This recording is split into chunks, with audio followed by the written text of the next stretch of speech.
Do you see what I see? Jangan lupa untuk subscribe, share, dan nyalakan lonceng notifikasinya sebagai bentuk dukungan kamu. Do you see what I see? Yakin nggak mau dapetin t-shirt spesial kontributor keren ini? Selain cerita kamu bisa didengarkan oleh jutaan telinga, kamu juga bisa dapetin t-shirt keren ini hanya dengan mengirimkan cerita pengalaman horor kamu ke email podcast.ceritahoror@gmail.com. Kami tunggu.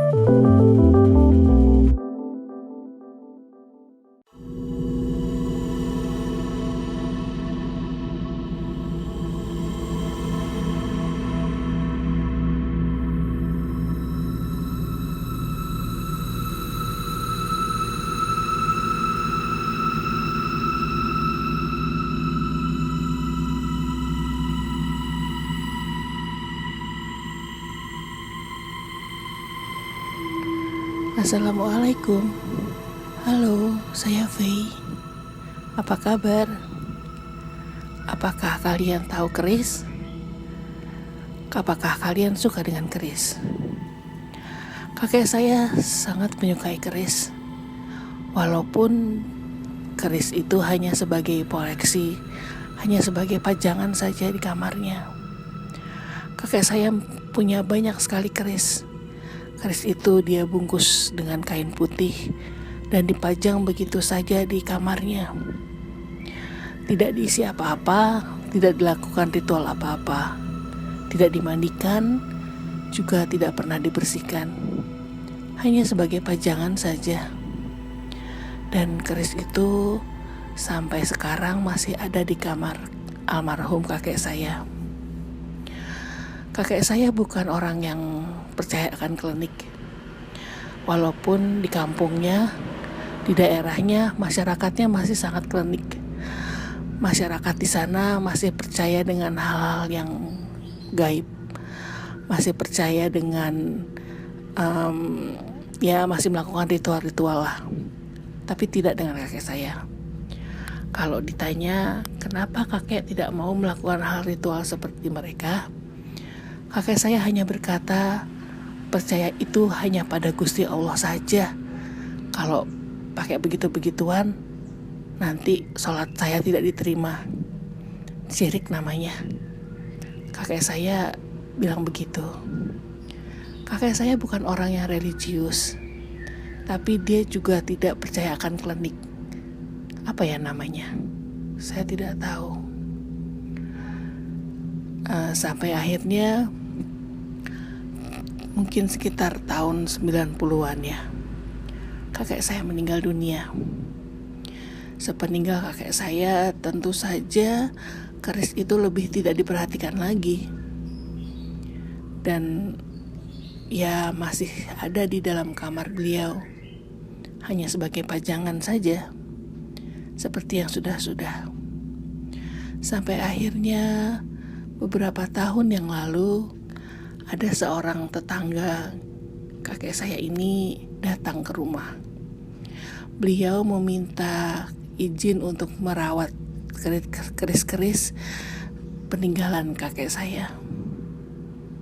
Dan dengan senang hati tentu bude dan bule saya memberikan keris-keris itu. Toh di rumah tidak ada yang merawat.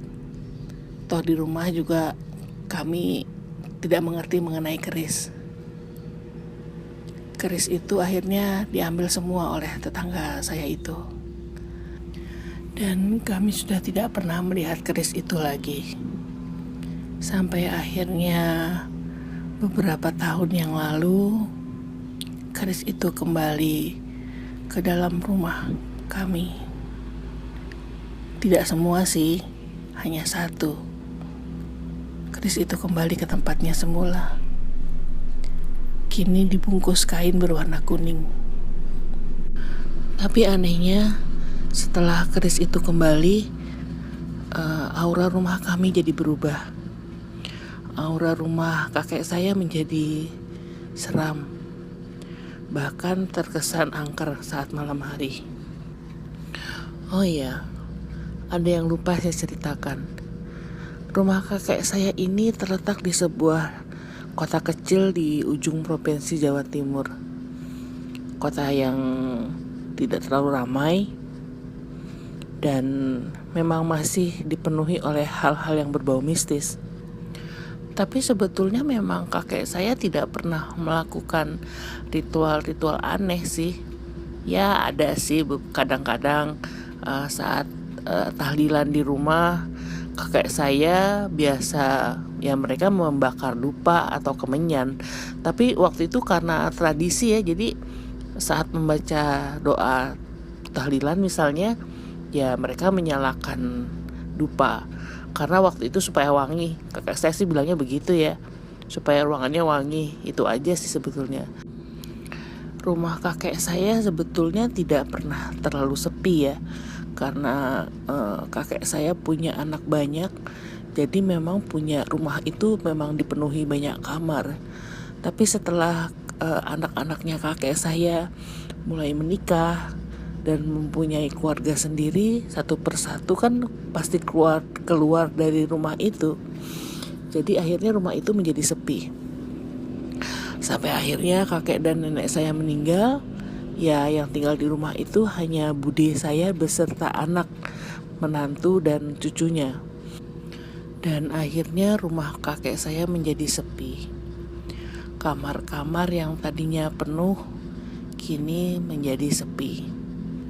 Kemudian kejadian aneh pun mulai terjadi satu persatu. Pernah satu kali ada tamu yang mengetuk pintu di depan, padahal saat itu rumah dalam keadaan kosong, tidak ada orang sama sekali. Dan tamu itu mengatakan, yakin malah dia mengatakan bahwa ada simbah yang membukakan pintu di depan dan menyuruh tamunya untuk duduk menunggu di depan. Padahal saat itu rumah sedang tidak ada orang sama sekali dan pintunya pun dikunci. Lalu ada beberapa orang tetangga yang mengatakan bahwa sering melihat penampakan seorang nenek yang berperawakan kecil dengan kain jari menyapu di halaman depan rumah. Terjadi sebelum azan subuh berkumandang. Kemudian pada suatu hari tetangga kami yang tadinya meminta keris-keris peninggalan kakek saya kembali lagi ke rumah itu, dan dia mengembalikan semua keris yang tadinya dia minta. Gak tahu kenapa, tapi dia kembalikan semuanya. Katanya sih dia sudah tidak tahan, dia sudah tidak kuat memelihara semua keris-keris itu. Saya gak ngerti ya apa maksudnya dengan tidak kuat dan tidak tahan. Apa sih yang bisa dilakukan oleh keris terhadap hidup seseorang? Saya gak percaya sebetulnya, dan memang gak percaya. Akhirnya keris-keris itu oleh bude saya dicuci, dibersihkan dengan air biasa, dan kembali ke kamar kakek saya. Tapi kali ini tidak dipasangi kain, jadi hanya dijejer di atas tembok dan hanya jadi pajangan saja sampai sekarang, dan tidak terjadi apa-apa lagi di rumah. Ya mungkin keris-keris itu memang hanya ingin kembali kepada pemiliknya. Mungkin itu jawabannya.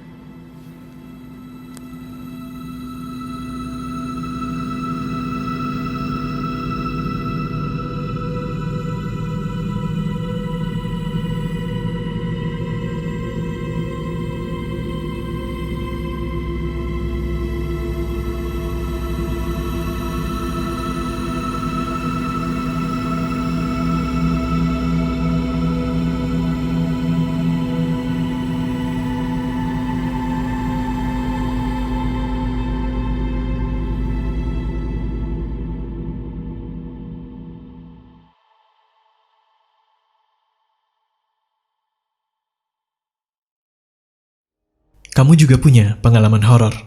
Kirim cerita kamu ke alamat berikut.